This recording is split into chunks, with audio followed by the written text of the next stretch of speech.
Johnson & Johnson shares a sinking shall fall right after noon today. Johnson & Johnson. Avec un bénéfice annuel d'environ 20 milliards de dollars, c'est assurément l'une des plus grandes entreprises de santé du monde entier. Elle possède aujourd'hui plus de 275 marques dans 60 pays à travers le globe. Le groupe commercialise des biens de consommation par exemple, des médicaments ainsi que des techniques médicales. Tu veux quelques exemples ?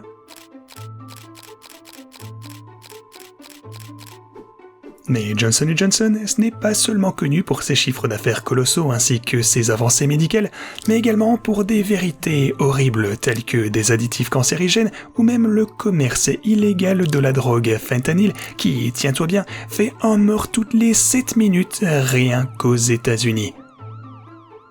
Un shampoing pour bébé avec le slogan « Plus jamais de larmes » qui nous fait encore tous pleurer aujourd'hui et qui a fait 40 000 victimes du cancer. On notera également les pires crimes commis contre des millions d'innocents qui sont aujourd'hui associés à l'entreprise et qui nous font tous oublier ces visions fantastiques et respectueuses qui l'ont fondée à son origine. Mais pour commencer, avant que nous ne t'emmenions dans ce voyage effrayant mais passionnant à la fois, eh bien, tu as la possibilité de décupler nos forces afin de découvrir d'autres histoires mystérieuses tout simplement en laissant un like ou même en commentaire sous cette vidéo. Tu soutiendras ainsi l'algorithme et la vidéo pourra être vue par davantage de personnes. Merci pour ton support. Alors, quel est le rapport entre la plus grande vague de drogue des États-Unis et Johnson & Johnson ? Pour le comprendre, on doit tout d'abord commencer par les hommes avec lesquels tout a été fondé.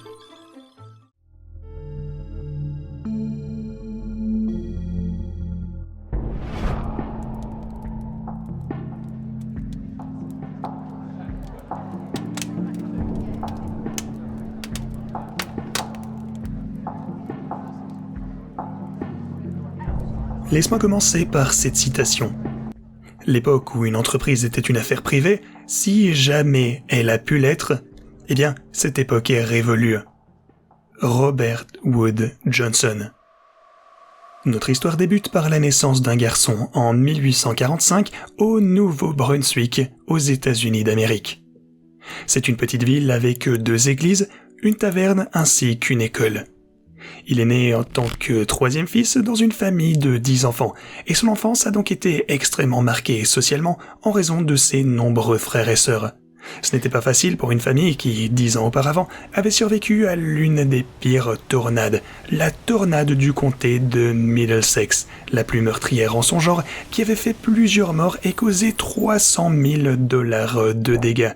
Ses 2 frères aînés avaient été enrôlés dans l'armée, et lorsque Robert a grandi, ses parents voulaient lui offrir une meilleure voie que celle d'un soldat. Ils ont donc décidé par conséquent de l'envoyer à New York à l'âge de 16 ans, et ce, pour travailler dans le magasin de pharmacie d'un parent et découvrir davantage du monde. Robert était un garçon efficace qui apprenait incroyablement vite. Il était très sociable et rêvait toujours d'aider tout le monde de son mieux. L'éducation qu'il a reçue à cette époque allait changer à jamais sa vie, ainsi que sûrement la tienne et la nôtre. Mais avec cette expérience, Robert a également commencé à comprendre qu'il était fait pour autre chose de meilleur que d'être un simple employé dans un magasin quelconque. Il comptait utiliser les connaissances qu'il avait reçues et a commencé à rêver d'offrir une aide médicale aux gens du monde entier. À 28 ans d'âge seulement, Robert a réussi à créer une petite entreprise qui fabriquait des produits tels que des pansements médicaux par exemple. Comme il manquait alors de moyens financiers à l'époque, il s'est adressé à George J. Seabury qu'il avait rencontré à l'époque. Seabury avait le désir de devenir médecin, mais ce désir a été détruit par la guerre civile qui sévissait à l'époque. Robert lui a parlé de sa vision et Seabury était prêt à l'aider. Il avait les moyens financiers qui lui manquaient car il était issu d'une famille célèbre. Seabury devint donc président et Robert devint directeur des ventes de l'entreprise Seabury & Johnson. Les 2 hommes connurent rapidement un grand succès avec leurs produits et reçurent même un jour la nouvelle qu'ils allaient recevoir un prix pour leurs pansements lors du centenaire de la foire de Philadelphie en 1876. Pleins de joie et d'enthousiasme, ils se rendirent à Philadelphie. Ils avaient désormais une entreprise vraiment respectée et ils étaient impatients de rencontrer toutes les personnes importantes lors de cette réunion. Une fois sur place, Robert a écouté le discours d'un chirurgien anglais du nom de Joseph Lister. Celui-ci a parlé de l'importance de la chirurgie antiseptique et Robert a été complètement fasciné par ses paroles. Après le discours de Lister, il prit son courage à deux mains, s'approcha de lui et commença à lui parler. Il voulait en savoir plus sur ses découvertes. Lister a été aimable car il a reconnu le talent et la soif de connaissance de Robert et lui a donc parlé de sa triste expérience, à savoir qu'en raison des salles d'opération et des appareils non stériles, de nombreux patients mouraient malheureusement d'infections bactériennes après les opérations. Ayant écouté ceci, Robert était choqué, mais écoutait toujours avec attention. Il n'aimait pas l'idée que des personnes censées être sauvées par des opérations meurent tout simplement de bactéries invisibles. C'était injuste pour lui. Alors, après cette conversation, Robert a été tellement inspiré par l'idée de Lister qu'il a parlé à Seabury de se lancer dans la production de masse de gaz afin de pouvoir sauver plus de vies humaines. Mais malheureusement, son partenaire commercial voulait se concentrer seulement sur l'expansion de l'entreprise de pansement existante, ce qui a provoqué un grand désaccord entre les deux hommes. Seabury a donc décidé d'intégrer son frère dans l'entreprise, et c'est ainsi que Robert a convaincu ses deux frères, James et Edward, de travailler pour Seabury et Johnson. La situation s'est ensuite envenimée, car Seabury s'est vu dépassé par les frères Johnson, et il a donc commencé à travailler contre son partenaire Robert. D'une certaine manière, les deux associés étaient simplement trop différents. Ils avaient certes un sens aigu des affaires, mais Seabury était plus orienté vers les finances, alors que Robert, lui, considérait comme le bien le plus précieux le fait d'aider les gens.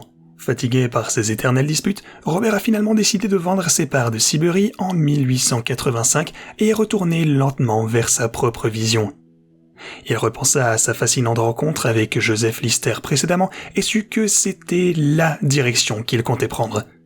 Il passa des nuits entières à réfléchir à ce qu'il fallait changer et à la manière de réduire le taux de mortalité trop élevé après les opérations non stériles.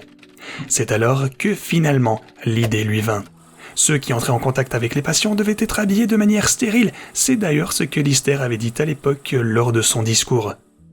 Robert savait maintenant ce qu'il avait à faire et a donc commencé avec ses frères, sous le nouveau nom de l'entreprise Johnson & Johnson, à fabriquer ensemble des vêtements chirurgicaux, cette fois bien stériles, pour les médecins.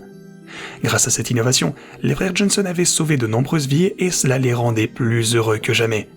Cependant, ils étaient confrontés à un problème, car ils n'avaient pas de bâtiment d'entreprise et pour une production de masse, il leur fallait un lieu de travail décent. Mais à qui fait le bien, il arrive le bien, et c'est ainsi qu'un jour d'hiver fatidique, alors qu'il prenait le train, James a découvert un grand bâtiment près de la voie ferrée qui devait être loué. C'était une opportunité en or, et il savait qu'il ne devait à tout prix pas la gâcher. Rapidement, il a donc décidé de louer le bâtiment pour Johnson & Johnson, son entreprise et son rêve. Avec seulement à l'époque 14 employés sous sa direction, 8 femmes et 6 hommes, les frères ont commencé à développer la fabrication de leurs produits. Le succès ainsi que la volonté de se développer leur ont permis d'ajouter d'autres innovations importantes à leur production, en plus de pansements médicaux et des vêtements chirurgicaux stériles bien entendu. Ils étaient toujours conscients que les vêtements stériles n'étaient pas le seul aspect important afin de sauver davantage de vies humaines tel que l'était leur objectif. Donc, ils ont commencé à fabriquer ainsi qu'à distribuer des outils chirurgicaux stériles cette fois, des remèdes maison et des directives médicales plus appropriées. Les frères Johnson ont été ceux qui ont éduqué les gens et leur ont fait comprendre que la chirurgie stérile, c'était le moyen de sauver davantage de vies. Et pour ceci, ils ont gagné le respect de tous. Étant donné que leur entreprise était florissante à l'époque, grâce à la vision bien sûr de Robert, il est devenu le président de Johnson & Johnson. Qui aurait été le plus apte à occuper ce poste? Mais Robert Johnson n'était pas encore satisfait. Son objectif, c'était toujours d'aider le plus de gens possible, et c'est ce qu'il a fait. Mais à ce moment-là, c'était uniquement aux États-Unis. Cependant, il voulait que son innovation dépasse les frontières américaines et réduise bien sûr la souffrance et la douleur dans le monde entier. Un jour, alors qu'il se promenait simplement dans sa ville, il a fait la rencontre d'une personne. Cet homme allait partager la même passion que lui et donc changer à jamais l'histoire de Johnson & Johnson. Cet homme s'appelait Fred B. Kilmer. Il s'agissait d'un pharmacien qui, en raison de son expérience dans la médecine curative, était extrêmement intéressé par les projets de Robert. Robert le comprit et le fit donc entrer dans l'entreprise en 1889 en tant que directeur. Seulement 2 années plus tard, les deux partenaires inventèrent le Giant Germ Killer, une sorte de four en fait qui permettait de stériliser de grandes quantités d'appareils chirurgicaux et ce en une seule fois. Les grands hôpitaux étaient désormais en mesure de garder leur matériel chirurgical stérile à tout moment. Alors, avec cette innovation, Robert et Fred ont apporté aux États-Unis une vague de révolution dans le domaine de la santé et la médecine, dont l'humanité profite d'ailleurs encore de nos jours. Les affaires allaient pour le mieux pour Johnson & Johnson ainsi que ses pionniers, mais l'entreprise allait prendre un tournant tragique lorsqu'elle décida de se lancer dans les produits pour bébés, et le monde n'oubliera jamais cette étape. Pourquoi ? Eh bien, je vous en parlerai un petit peu plus tard, car il s'agit de la peau délicate des bébés, de jeunes enfants innocents et d'un prix bien trop élevé que beaucoup d'entre nous ont malheureusement dû payer.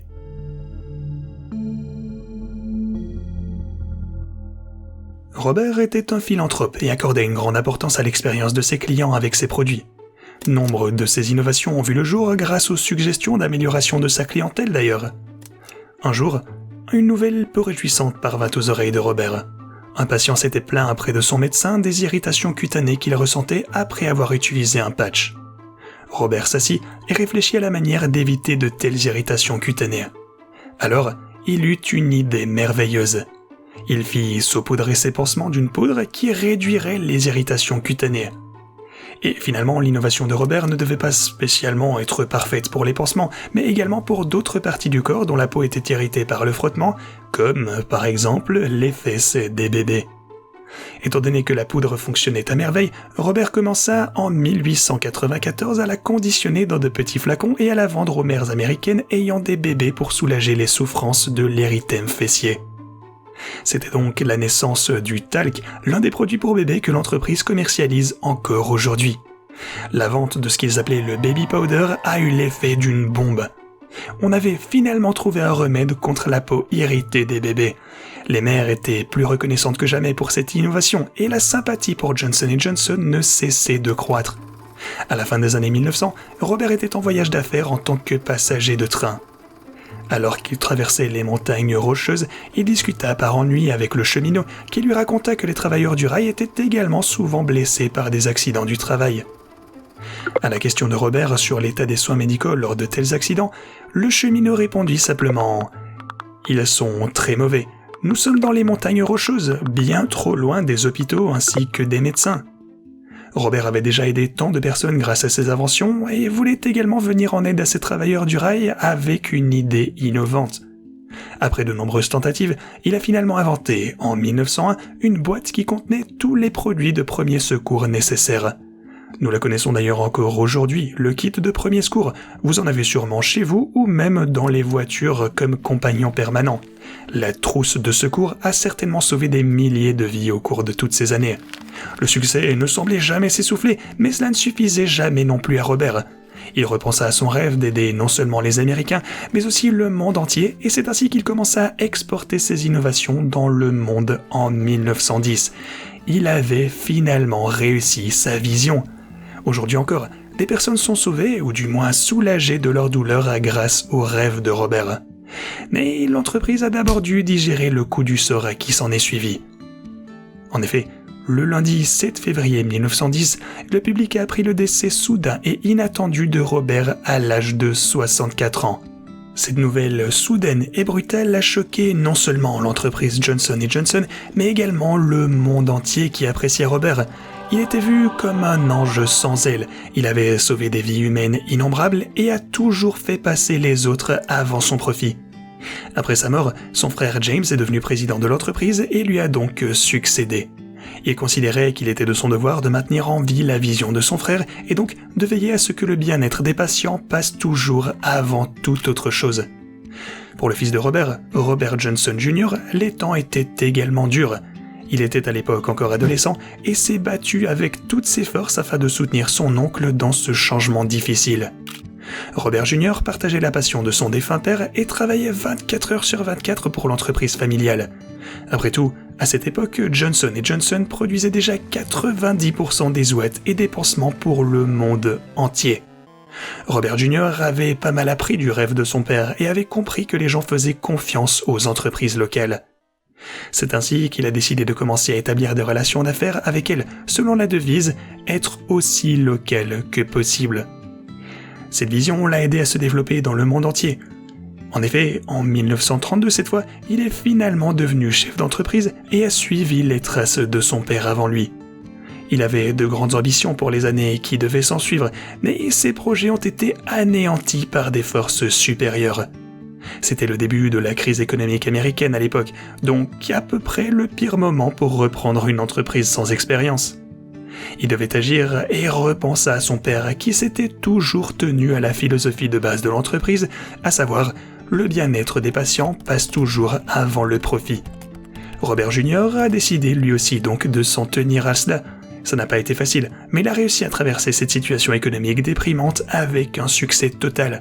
Contrairement à de nombreuses entreprises qui à l'époque devaient licencier afin de réduire leurs coûts, Robert Jr. lui a conservé tous ses employés et a même augmenté leur salaire comme il le pouvait de 5%. Il était conscient que sa pérennité était également entre les mains de ses loyaux employés. C'est ce qui en fit un vrai leader. En 1933, il s'est engagé pour de meilleures conditions de travail en écrivant à Franklin D. Roosevelt, se prononçant en faveur d'une loi fédérale qui devait viser à augmenter les salaires et donc à réduire les heures de travail de tous les ouvriers américains. Roosevelt a apprécié la persévérance ainsi que la force de Robert Jr. et lui a confié une petite flotte d'avions de combat à Washington DC pendant la Seconde Guerre mondiale. Robert Jr. n'avait donc pas seulement été un pionnier dans le domaine de la santé, mais également un leader de premier ordre en fait. Durant la période industrielle, Robert Jr. a parlé publiquement de la responsabilité sociale dans le monde des affaires afin de montrer clairement les valeurs que son père lui avait inculquées. Je cite: « De la souffrance de ces dernières années sont nées une connaissance ainsi qu'une conviction publique selon lesquelles l'industrie n'a le droit de réussir que si elle fournit une véritable performance économique et représente un véritable atout économique. Il est de la responsabilité de chacun de comprendre que le service passe avant le profit. » Robert Johnson Jr. Fort de ce constat, Robert Jr. a rédigé et diffusé Try Reality, A Discussion on Working Times, Wages and the Industrial Future, afin de convaincre les directeurs d'entreprise de suivre son propre exemple. Il a insisté sur le fait que les entreprises ne se contentent pas de faire des bénéfices et qu'elles ont donc des responsabilités envers leurs consommateurs, les employés et même la société en général. Un passage intitulé « Une philosophie industrielle » tiré de Try Reality est devenu par la suite le principe directeur de l'entreprise. Pendant la Seconde Guerre mondiale, des employés de son entreprise, hommes et femmes, ont été mobilisés par l'armée. Robert Jr. ne voulait pas qu'ils reviennent après avoir vécu des expériences traumatisantes et se retrouvent à la rue. Il a donc veillé à ce qu'ils puissent retrouver leur emploi si jamais ils revenaient de la guerre.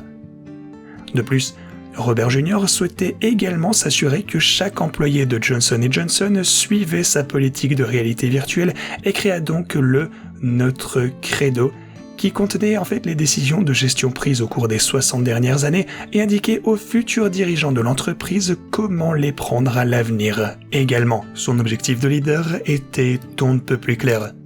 Ce credo est devenu d'ailleurs le cœur de l'entreprise et reflète la vision même de son père.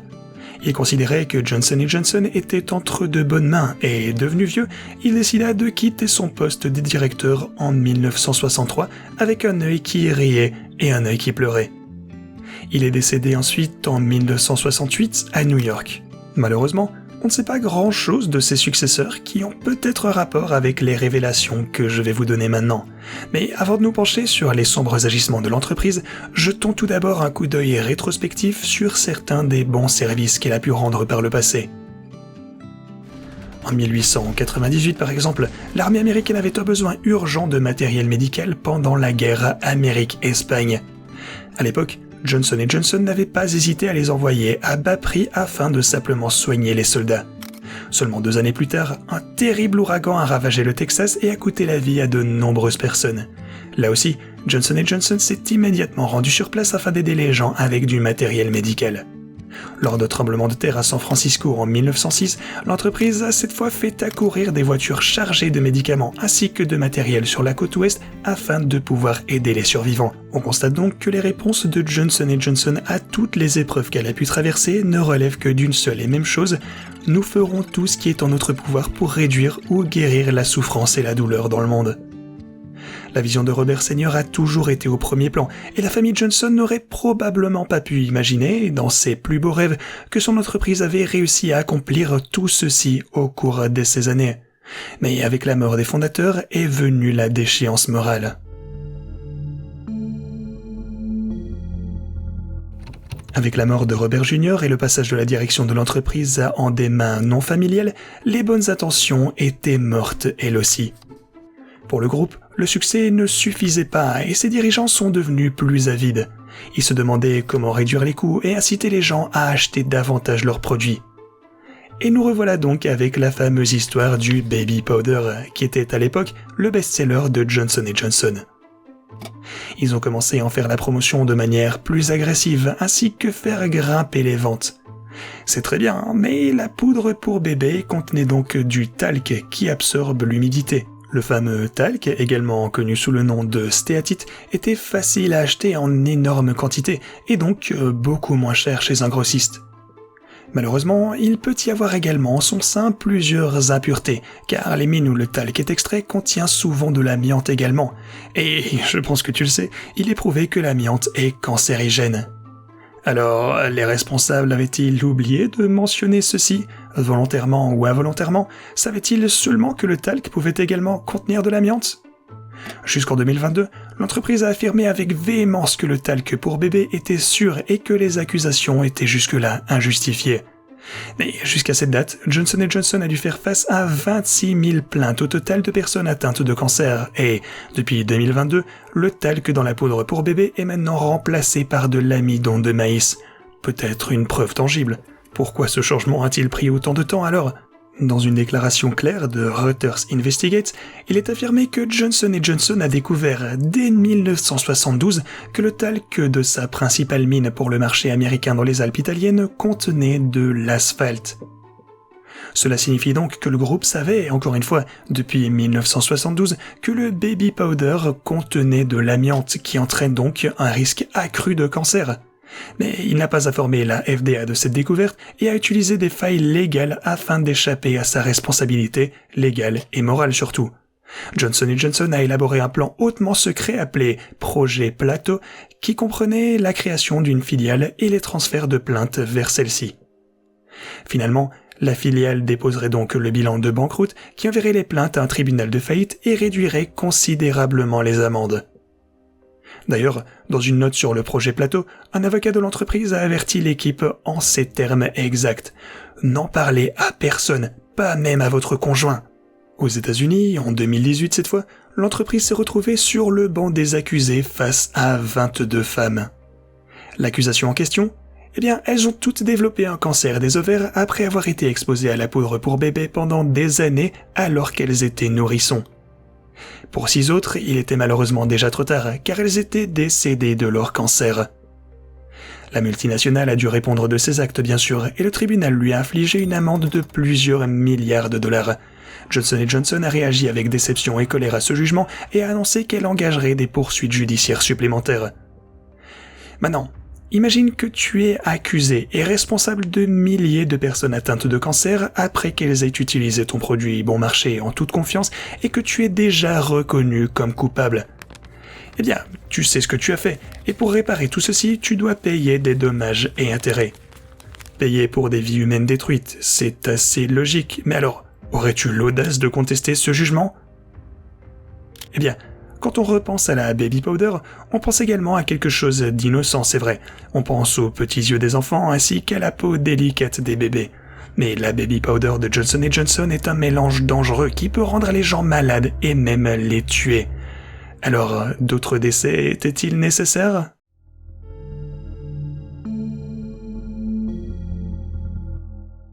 Le commerce illégal du Risperdal a également entraîné un nouveau scandale dans l'histoire de l'entreprise Johnson & Johnson. Le Risperdal, c'est un antipsychotique utilisé pour traiter la schizophrénie, les troubles bipolaires et l'irritabilité liée à l'autisme par exemple. Le ministère américain de la Justice a accusé le groupe de commercialiser agressivement le médicament auprès des médecins et d'institutions s'occupant de personnes âgées, alors qu'il était clair comme de l'eau de roche que ces dernières, selon l'autorisation de la FDA, ne pouvaient pas forcément prendre ces médicaments. Selon les statistiques des tribunaux, 18 000 plaintes Risperdal ont été déposées contre Johnson & Johnson entre les années 2016 et 2021. Une autre étude a révélé que sur 83 adultes âgés prenant du Risperdal, 39 sont décédés dans l'année suivant la prise du médicament en question. Mais certaines des victimes étaient plus jeunes, comme Murray par exemple, 9 ans, à qui l'antipsychotique avait été prescrit en 2003. Ces médecins prétendaient qu'il l'aiderait à lutter contre les troubles du sommeil liés à l'autisme dont il était victime. Il est toutefois important de noter que la FDA n'a autorisé l'utilisation du Risperdal chez les enfants qu'en l'année 2006. Mais alors, comment cela se fait-il ? Lorsque Murray a remarqué que ses seins commençaient à pousser anormalement après la prise du médicament, il a poursuivi l'entreprise en justice. En 2019, Johnson & Johnson a dû verser 8 milliards de dollars de dommages et intérêts à l'homme, aujourd'hui âgé de 26 ans. De nombreux autres cas ont été révélés par la suite. Johnson & Johnson est toujours sortie perdante des procès et a donc dû verser des milliards de dollars en dommages et intérêts aux personnes qui ont été lésées. En outre, des plans commerciaux, des emails et des manuels montrent que l'entreprise disposait de départements spéciaux chargés de promouvoir le Risperdal, et ce, auprès des pédiatres même, afin de s'assurer qu'un maximum de médecins devraient prescrire ce médicament. Mais ce qu'on voit ici, ce n'est que la partie émergée de l'iceberg. Apparemment, le groupe avait également soudoyé des médecins roumains et grecs afin de vendre des médicaments et même du matériel médical. En Irak aussi, des fonctionnaires ont été soudoyés afin d'obtenir davantage de contrats. Mais un beau jour, plusieurs dirigeants ont été arrêtés et jetés en prison. Johnson & Johnson a réagi sous le choc et a répondu en fermant 30 sites de production et en se retirant de l'activité Risperdal. Le gouvernement et Johnson & Johnson étaient d'accord pour dire qu'une telle chose ne devait plus jamais arriver. On penserait qu'il s'agit d'une mesure logique et légitime après ce terrible scandale. Eh bien non. Eh bien non, cut, c'est pas vrai. Le groupe avait en fait payé une amende de 78 millions de dollars et continuait sa vie sans aucune entrave. Le scandale. Mais ce n'est pas tout. Johnson & Johnson est également devenu plus agressif lorsqu'il s'agit de protéger ses brevets cette fois. Comme par exemple les inventions engloutissent de gros investissements, on peut comprendre cette agressivité, ce qui nous amène à l'esclandre suivant.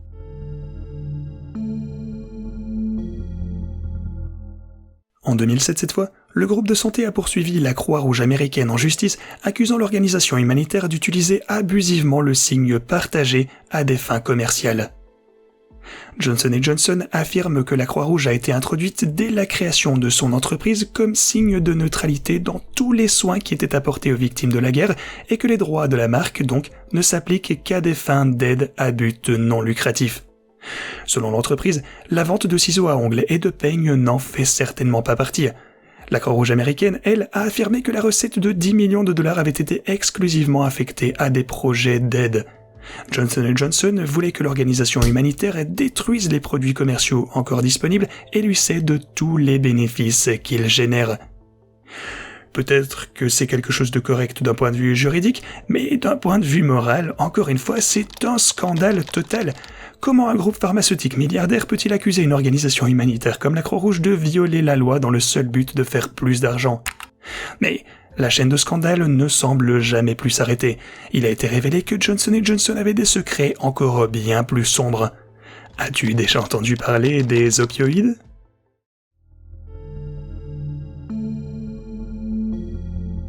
L'opioïde, c'est une substance de synthèse qui a des effets similaires à ceux de la morphine. La morphine ou l'opium, nom sous lequel la plupart des gens la connaissent, est utilisée afin d'anesthésier les douleurs les plus intenses du corps humain. Elle est également administrée aux héroïnomanes comme drogue de substitution, un peu moins pire. Il s'agit donc tout simplement d'une drogue qui ne crée pas de dépendance. En 2019, l'entreprise a dû répondre de ses actes devant la justice californienne, accusée d'avoir minimisé les risques liés aux analgésiques opioïdes puissants par appât de gain une fois encore. À ce stade, les accusés avaient déjà perdu tout respect pour les visions des fondateurs et placé l'argent avant la vie d'innombrables personnes.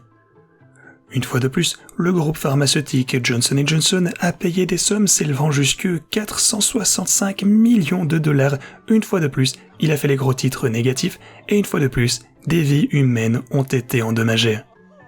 Mais si tu penses que c'est tout, eh bien, accroche-toi bien, parce que la suite ressemble plutôt à une scène de The Walking Dead. Tu n'as rien vu de pire.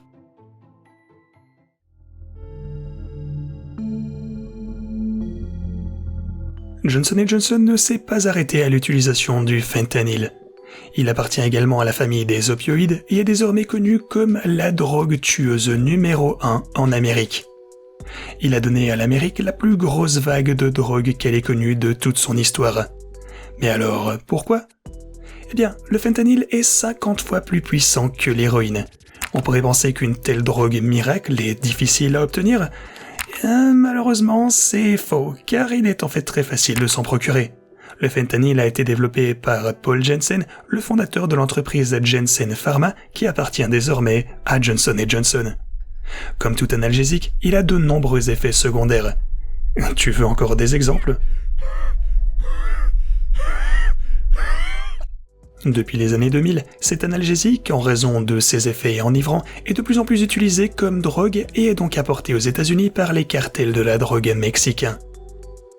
Commençant par des pics, il se termine généralement par des dépressions ainsi que des psychoses, transformant des personnes normales en zombies totalement drogués. La gestion de petites quantités est déjà potentiellement mortelle. Une pilule de fentanyl coûte environ 5 à 10 $, car il est beaucoup moins cher à produire que l'héroïne. Les produits chimiques qui composent la drogue proviennent en grande partie de Chine, et les consommateurs ne savent pas souvent ce qu'ils ingèrent avant qu'il ne soit trop tard. Entre-temps, une personne meurt toutes les 7 minutes d'une overdose de fentanyl rien qu'aux États-Unis d'Amérique, et, selon les autorités sanitaires américaines, CDC, environ 90 000 personnes sont mortes d'une overdose rien qu'en 2020 seulement.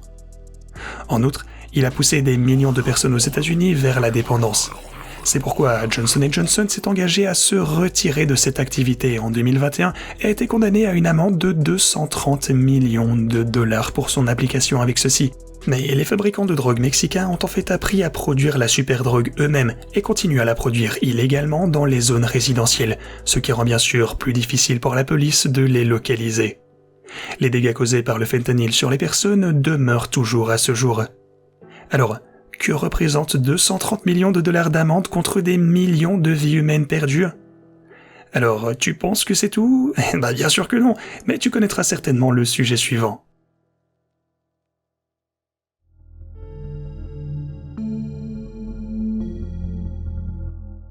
Il n'y a pas si longtemps cela, on a tous ensemble vécu une épidémie qui a changé notre vie à tout jamais.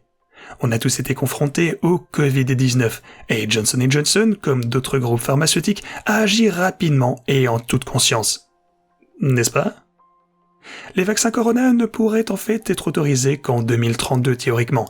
En effet, il faut en général entre 7 et 15 années pour qu'un vaccin soit finalement autorisé et approuvé. Mais pour accélérer le processus, l'Organisation mondiale de la santé, les États, les autorités d'homologation et l'industrie pharmaceutique se sont tous mis d'accord afin de réduire le temps de développement à 18, voire 12 mois seulement dans certains cas. Pour ceci, les différentes étapes ont été fortement rationalisées et parfois menées en parallèle, ce qu'on appelle le télescopage. Une entreprise appelée Janssen Cilag, qui est en fait une autre filiale de Johnson & Johnson, a mis un vaccin sur le marché extrêmement rapidement. La FDA a approuvé le vaccin pour une utilisation d'urgence bien sûr, bien qu'il n'ait pas été testé en détail. Cependant, ils ont constaté que les avantages justifiaient les risques. La Commission permanente des vaccinations, ou STIKO, a cependant jugé le vaccin 2022 insuffisant, ce qui signifie que son efficacité, contrairement à ce que l'on pensait, ne protège pas suffisamment contre le virus Covid. La preuve en a été donnée par d'immenses percées vaccinales en Islande cette fois, où plus de la moitié de la population a été injectée avec le vaccin Johnson & Johnson et où le pays s'est retrouvé peu après en pleine 4e vague de coronavirus tout de même. Efficace ou non, cette histoire soulève la question de principe de savoir comment un groupe au passé aussi scandaleux est toujours en mesure de commercialiser un vaccin avec une autorisation d'urgence. Quelle est ton opinion à ce sujet? Encore une fois, n'hésite pas à me le faire savoir dans la section commentaires. Alors, pour conclure, il est certes difficile de faire ses courses sans devenir soi-même un client de Johnson & Johnson, car, comme on l'a déjà tous vu ensemble, de nombreuses entreprises de marques en font désormais partie. Johnson & Johnson est une entreprise née de bonnes intentions, c'est indiscutable. L'application dans un risque accru de cancer lors de l'utilisation de la poudre pour bébé n'était qu'une fraction de la chaîne de scandales qui s'est terminée, par des applications dans le milieu de la drogue, des morts et toujours de l'appât du gain. En mourant, Robert Johnson Jr. a laissé le rêve familial entre les mains de dirigeants d'entreprises avides qui ont précipité le groupe d'une affaire à l'autre.